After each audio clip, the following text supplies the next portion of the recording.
Hey, good morning YouTube. So today I'm going to install these Timbren SESs on my 2025 Chevy Colorado. I've used this product before. It's a pretty good product. What it does is replaces the bump stops with these active progressive jounce style springs.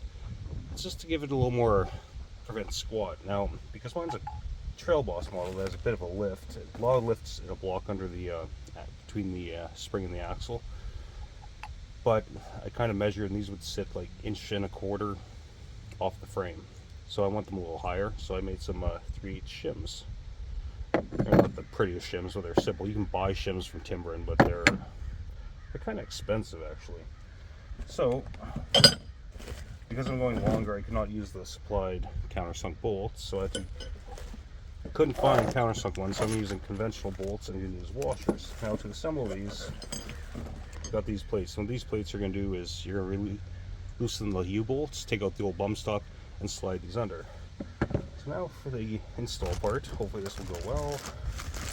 Hopefully the fact that there's a section of non-running thread on here won't be too big of an issue. Hoping not, it shouldn't be. Not with that spacer in there.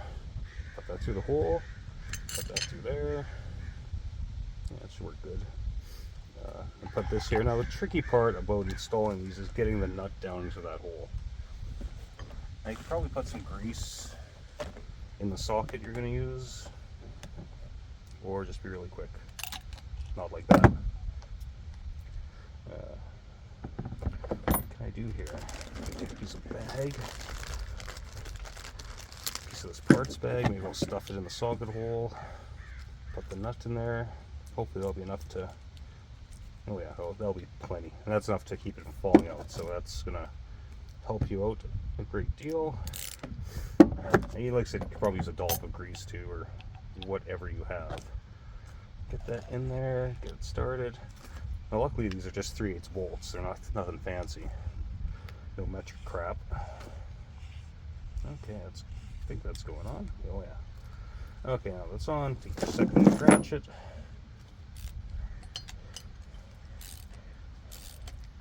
Other thing is too, those other bolts, countersunk ones, were like an Allen key head, which how much torque could you actually get on one of those? I don't know if it matters that much, but yeah. Okay.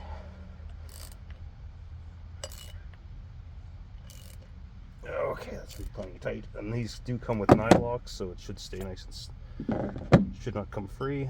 Okay, that's one done. Now let's do the same for the other one. I'm kind of nervous about removing U-bolts on a brand new vehicle, but I was reading other people doing it and it's not that big of a deal. The torque specs are kind of weird. You're supposed to do a first pass of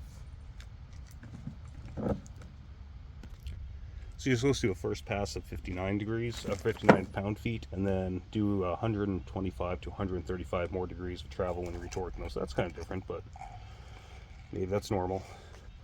I've never had to remove U-bolts on a vehicle before. I've done it on a trailer, but that's different. It's probably not as critical. Okay, let's get this on. Oh, I forgot to put spacer in. Dum-dum. Okay, let's try this again with the spacer. Otherwise, truck will be lopsided when towing, which would be no bueno.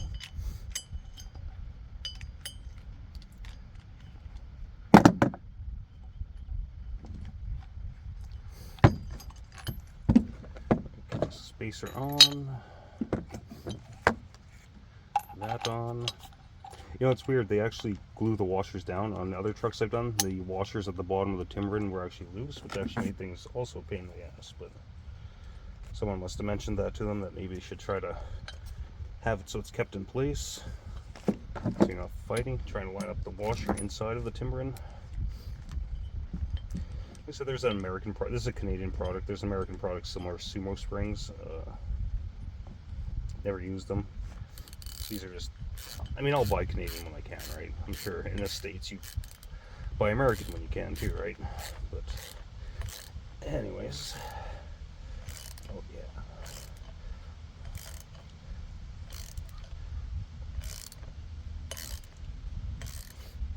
Okay, so these are put together, and Not doing it right now, but a little later today I'm going to jack up the vehicle and crawl underneath and install these things. But yeah, you just loosen the springs, the U-bolt springs, and then spring U-bolts, and just slide it under, tighten them back up, and that's it. I like these because there's no BS. You don't have to add air to them. They're always there. Yeah, if you hit a big bump unloaded, you might make a bit of contact with this and it'll be a little rougher ride, but I'm fully aware of that because I've used these before. But yeah, so a little later today, we're going to get those bad boys installed. Hope everyone had a great Independence Day in the States. Okay, so we got them installed. Well, I got them installed. So I didn't record while I was underneath because I hate crawling underneath vehicles and there's a lot of swearing. So I omitted that, but they're sitting in here.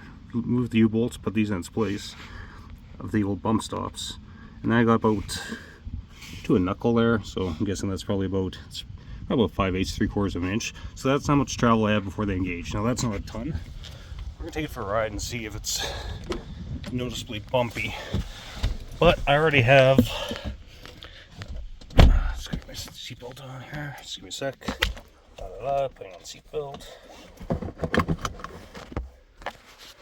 Okay. So yeah.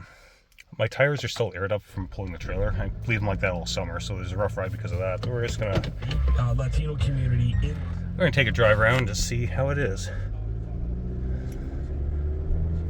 See if we can find some bumps. Edmonton roads typically aren't the best, so it shouldn't be that big of a deal. This might be called distracted driving. Yeah, I hit a little bump. You can definitely hear them engaging, so it's gonna be a little rougher ride. But you know what? The trade-off is I don't have to use a weight distribution hitch. I mean, I know a lot of towing police will say use a weight distribution hitch, but I have my reasons why I don't. So, you know, teach their own, I guess. Let's go this way.